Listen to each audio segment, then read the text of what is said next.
Hey everybody, welcome to another Age of Grogu unboxing, and today I am going to be unboxing some more Micro Galaxy Squadron series that I picked up recently. Some of them include Ahsoka's T6 shuttle, which I've been really excited to get my hands on this one. The Desert Skiff pack, the Bunter Eve Series 2 set, which is really cool. Got some new speeders in there, new pods I should say. And then a collection repainted version of the Rebel Uwing Fighter. So yeah, I'm going to get the start. Let's start on the Uwing Fighter. I've already got the original Uwing Fighter from Rogue One, which is really cool. It's nice that we get another painted design on this. I know there's a few more versions out there between comics and expanded universe and all that sort of stuff. Also Rebels, I believe, Saw Gerrera had a Uwing Fighter in one of the episodes, which would be kind of cool to see the paint version of that come out at some point in the future. Uwing, really cool design. I didn't like it at first, but then I got more and more attached to it as time went on. And so that's really cool. I'll put these guys to the side a little bit here. So yeah, the Uwing Fighter comes with 4 Rebel pilots, which is very cool. It's nice to start building up an army of Rebel pilots. These guys actually would work really well in my Endor setting as well, because I'm making this large Endor setting, and I'm going to definitely need more pilots and more characters in there. I've got a lot of Imperials to go in there. So, same thing, the Uwing Fighter. This is the base of it. The actual wings are separate. They pop out separately here. Really simple. Side. And yeah, Uwing Fighter, we've got these wings go in. Make sure I get them in the right direction this time. Looks like they go, wait, nope, they go that way. And they just clip in. These are a pretty simple item. They go in there, but it's simplicity that makes these toys work really well. Also, they're very fragile, so you want to be careful when putting them in. And here we have the Uwing Fighter. It is the same as the other one, once again, but it's got landing legs, which is cool. Landing legs on the back here, which allow you to pop open, so you get a little bit of height to it. So nice landing legs. Sit on there right there. You've got the cockpit, which opens up from the top here and allows you to put your little figurines in there. You've got a couple of other things in here. I'm just trying to remember what they were. You've got side panels that come off here, so it allows you to actually play around on things on the sides here. Both sides come off, in fact. And let's see, that pops off right there. Yeah, these pop out to the side here. Again, very cool. And this whole back piece, if I remember rightly, pops off as well, which allow you again to put figures in here and set up and play on the inside here. It actually comes, there's a cannon on the inside, which is very cool. Oh, this allows you to actually, oh my goodness, how do you get your fingers in there? They're so tiny. There is a little cannon that, if you look really, really closely, you can see the cannon in there, which is actually very smart, very cool. I think you can turn it to the side to shoot out. I think the idea is that you have, you know, a couple of troops that are able to... Yep, there it is. Okay, cool. All right, so it allows you to put troops in there that allow you to actually fire this cannon out from the side there, and which is actually extremely cool. I don't think I caught that last time. Or was the cannon a new thing? I can't remember. I'll have to check my other one. But yeah, again, really comes together. Very simple pieces. Everything clips together nicely, and yeah, and of course the new paint job, which is the deep blue look from the whole thing. The wings also span backwards, as the other one does. This one's actually a little cleaner. The other one, for some reason, it got caught when I was trying to get it back, and I had issues. This one actually is much smarter. This actually ends up by being nearly, I'm going to guess, nearly 20 inches long, at the end of the day, which is quite an incredible feat for such a small vehicle and design. But again, really sweet, very cool. Closes up very simply, and definitely a cool piece to have for the collection. I feel like I'm going to be building up a couple of collection of Uwing Fighters over the next couple of years as new things come out, different versions. And I'm fine with that.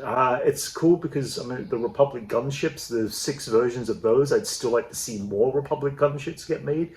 There is definitely the chance to do other stuff from the from other entities of different paint jobs on those. Different X-Wings, of course, we're getting multiple X-Wings as things come out, which is also very sweet.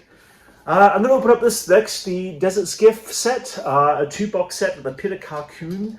I did get the individual Desert Skiff some time ago. These ones are slightly different. There is a different paint job to them. It comes with a few extra characters, which is cool. And yeah, I would love to eventually have enough of an army fleet of figures to actually put into this. So again, box details are always really nice, as you see in there the actual Sarlacc in the background there. And then here you have yourself a set of 4 figures. Let's pop that out. 4 figures, which is Luke Skywalker, Lando Calrissian, Chewbacca, and Boba Fett. And we get ourselves a little Boba Fett here, which is really kind of sweet. That's going to be kind of cool to display up. It comes with a stand. It actually comes with 2 stands, which is good. 1 for each skiff. And let's pop these out. So the Desert Skiffs are sweet and all. 2 different versions, 2 different paint jobs that are going onto it, little different battle scar marks. These guys are really cool and everything. I always loved the design of the Desert Skiff, all the way since they appeared in Return of the Jedi. I want a sail barge. I want a sail barge to go with these Desert Skiffs. And I don't think it's that impossible to actually get a sail barge in the scale. That would be such a sweet thing to actually have.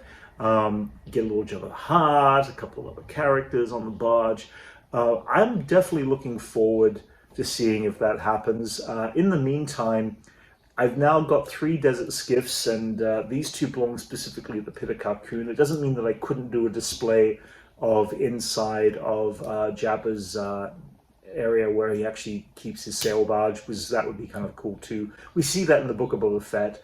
And we do see some extra skiffs docked in there in the Book of Boba Fett as well. So it does allow you to do a couple of different displays. Obviously, the little landing strut pulls out of these guys, which is the, I guess, the plank, the walk the plank thing. You got the skiff rudders that actually move here and there. You got little areas you can clip your little figures to. I kind of wish those weren't there. I feel like that, I know they're there for a reason. They're there to hold the figures in place, but to display them, I wish these little clips actually would easily pop out, because I would like to display it without the additional plastic clips. But either way, I am still very happy with this particular purchase, which is, again, the Desert Skiff Pit of Carcoon set. I'm going to leave the Ahsoka shuttle till last, because that's the one I'm really the most excited about. The Bunter Eve set, it comes with another reproduction of, battle damage production of Sebulba's pod, which I'm completely fine with. I'm looking forward to seeing whether or not we actually get more pod races in the future. I would love to eventually have the entire fleet of pod races from episode 1. I have no problems with that whatsoever. And this one comes with, there we go, it comes with Sebulba. And then it comes to, I can never remember these guys' name, Gaston, Gasquino, and Dudbolt. So it comes with those characters there. I'm going to definitely open those guys up a little bit later, put them onto And each of these pods, well, let's see, they're strapped in here nice and tight. Let's be careful getting these out. And make sure to put around the supports.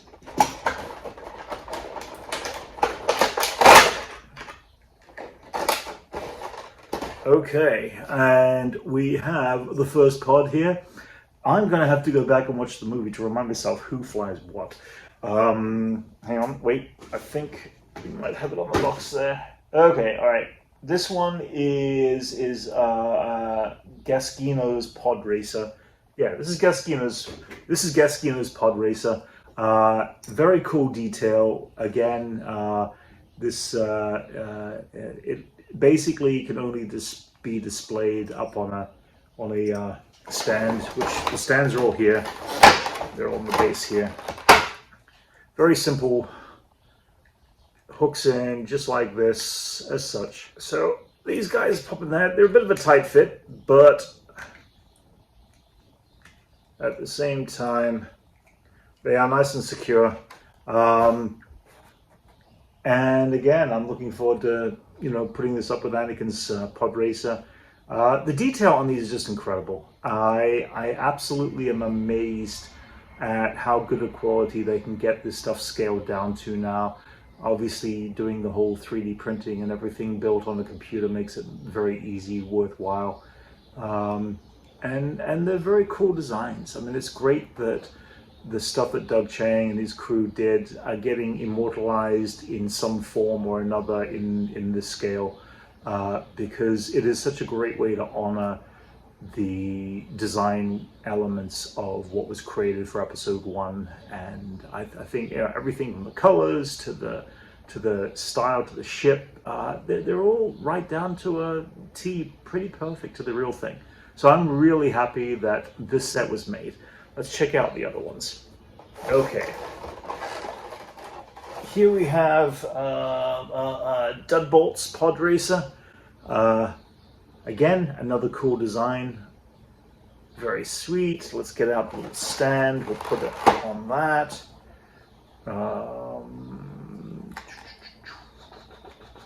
The other cool thing was just like in the movie, I love the sound effects of all the pods. I thought they were fantastic.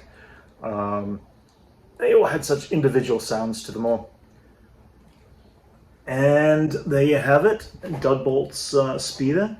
There is several more speeders yet to come. I'm hoping that we get to see them all, depending on sales. If you do get the chance to get these, definitely purchase them. They're worth it. And yeah, eventually I just want to make a display. There's going to be like all of the pods and do a little Tatooine scene. They're very cool. Very, very cool. And I'm sure kids will have fun playing with these. They're very sweet.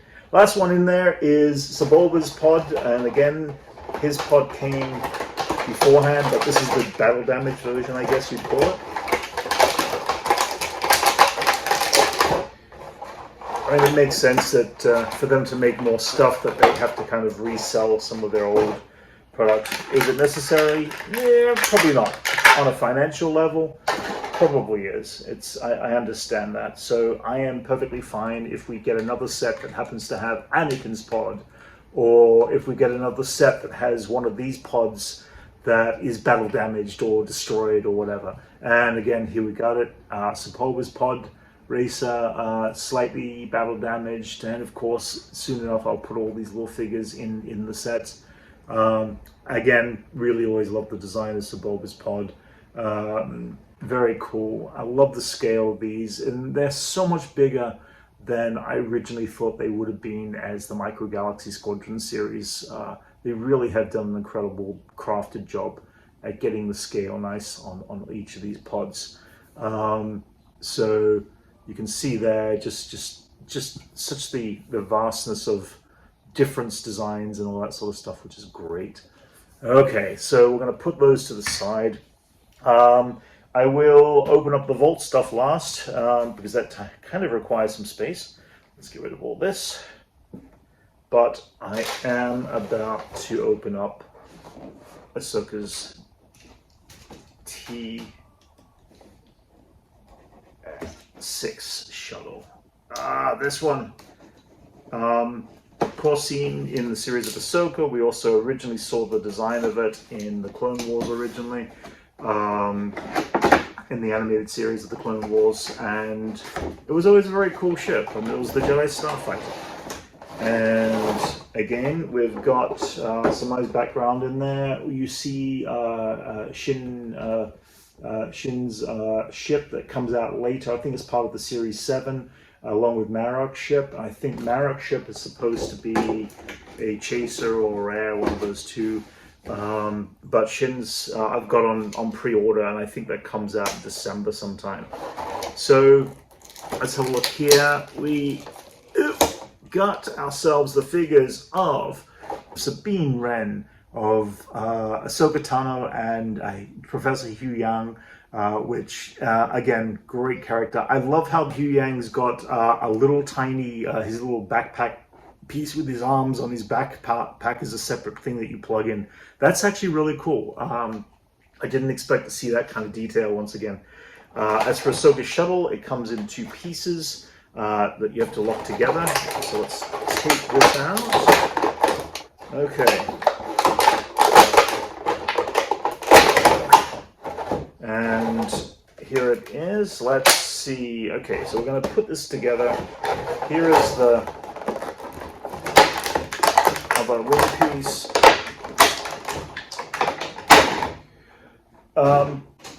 For the value, this ship is only just under $30.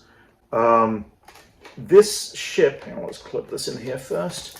This ship is the size, or at least wider than the Ghost, which is probably the biggest microgalaxy squadron ship out there. Let's get this squeezing in here. I'm going to be really careful. I'm always worried about putting too much pressure on this, and this hasn't quite clipped in all the way. There it goes. Okay, here we go. This ship, the wingspan of this vehicle from here to here is wider than the Ghost. For your value, this is an incredible value for the size and the scale of it. For a $30 vehicle, the detail on this is incredible, all based off of the show of Ahsoka. You can see here that you can change the wings around, move them from side to side, as it does in the series. It's got a nice locking element, so it actually locks pretty firmly, so you can actually maneuver and all that. I feel like I want to make little movies, Star Wars movies, with all these ships, just like the amount of detail that these are, and you could light them right, you could actually get some really cool shots just with the iPhone and everything else like that. You've got the cannon in the back here, which is very cool. It looks like you open up the back here, you put your little figure into the back of that there. I love these kind of cannons on all the idea of all of the Republic vehicles. This was once a Republic vehicle, so it kind of matches in closely to what the Republic gunships are like, and all the other designs, which of course are all based off of World War II gunships. You've got on the back here just the engine element here, very cool, nicely painted in there and everything like that. I'm trying to see what else there is. I know there's things that open up. You've got the cockpit in the front here. There's so much on these toys. It is unpainted in the cockpit, but at the same time, I'm pretty sure we will get different versions of this ship come out in the future. Again, as I said, we did see this ship in the Clone Wars animated series. Of course, this is from the Ahsoka series. I'm sure we're going to see some more detail, upgraded versions of this ship in the future, because this ship is too cool of a design not to reproduce. You have got yourself, oh, I'm upside down. You've got yourself here, it appears that you've got the ability let's see, I don't want to break this. Okay, you've got landing legs that are here that have to come down, allow you to land the vehicle, so it's got some balance to it, which is very cool. So there's your balance right there. It sits back on the engine as it lands in this position. You happen to have a landing strut leg, which comes down to the side as well. If you have a look at that, you can see the landing strut. And I know there's more that opens up on this. Let's see, where else are we looking at? So, okay. So this to the side. Let's see. Oh, here it is. You've got the actual area that's where Ahsoka comes out from the side there. You can see right through there. And you've got one either side, so you can see right through the whole vehicle, which is really sweet. Making sure everything's all closed up before I move these wings back. And I'm pretty sure there is a way to pop off the top here. Okay, there we go. All right, you would figure it out eventually. So the top piece comes off. You've got all the inside detail here.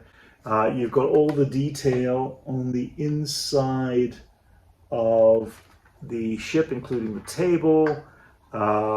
You've got the doors that you can come in and out of from here. You've got, if you can have a look in there, the doors that lead through to the main cockpit itself. That's kind of a bit dark in there, but it's really sweet.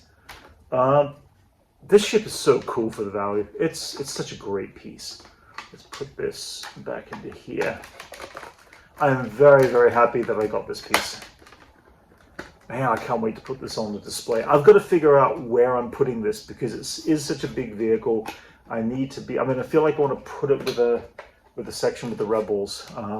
But yeah, another sweet piece. This is really cool. And I'm going to do one last unboxing, which is the Jazzwares Vault Series Lightship class. No, I can't remember. I cannot remember. Okay, so Jazzwares do this really cool thing with their boxes where you actually get some of the design in the actual thing. This is the Starfighter class collection, and you've got the TIE Fighter, which is from the First Order on the front there. And then on the back, you've got the Uwing Fighter, which both are very cool ships. Let's have a look on the inside here. So you've got your outer box, you've got your inner box, and they have changed. By the look of it, they're no longer the hollow foil. I really like the hollow foil. This is now kind of like a matte with a foil reflecting. Okay, that's fair enough. They changed the look of it a little bit. 1 in 1500 once again. Very, very cool. Nice huge box. Series 5 this one is. And yeah, Starfighter class. So you can have a look here. Oh, no, better slightly splice that open. Series 5 Starfighter class. And you can see here, this is so cool. Okay, they're keeping the hollow foil on the inside, but you can see that they've just got a nice little space battle going on with the design and the artwork. You can see in there all the different vehicles. I was not lucky to find the X-Wing hologram in the stores. So now I've actually got this one here, which is the 1 in 5000. I did actually find the Shadow V-Wing, which I actually managed to get 2 of them, so I did unbox one of those. And then the rest, the B-Wing, Poe Dameron's X-Wing, and then the the Forces TIE Fighter, Special Forces TIE Fighter from from the sequels. I managed to get all these guys as part of the set when they came out. So this is worth it just to get the X-Wing in the hologram. X-Wing, my first hologram. I've actually not found one of these before, and I'm kind of excited to have this here. I'm probably not going to take this out of the box. I only bought the one, but really worth it. And so yeah, that basically concludes the collection I got this time. There's only a handful of things. I picked up 5 boxes, and yet they take up the entire table, and they are very cool. I'm excited to see all the new stuff coming out next, and there's a new batch of stuff coming out in November into December, and I'm looking forward to unboxing those as well. If you enjoy this unboxing, please like and subscribe if you have not already, and I'll be doing more unboxings in the future. Fool us over, hard races. That's turnout here. Now this is pod racing.